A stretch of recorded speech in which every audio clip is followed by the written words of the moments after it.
তো মোৰ হাণ্টাৰটোক GT6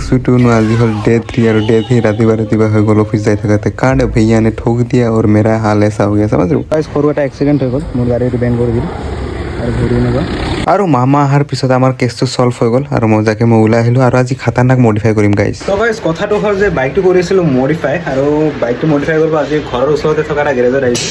আৰু কি মডিফাই কৰিছোঁ দেখাই আছোঁ ৰ'বা আপোনালোকে তো মই ভাবিছোঁ যে ছাইডতে মিৰাৰটো লগাই দিওঁ যাতে অলপ চেক্সি দেখা যায় समझ रहे हो तो বাইকখন ইয়াতে ৰখি আছে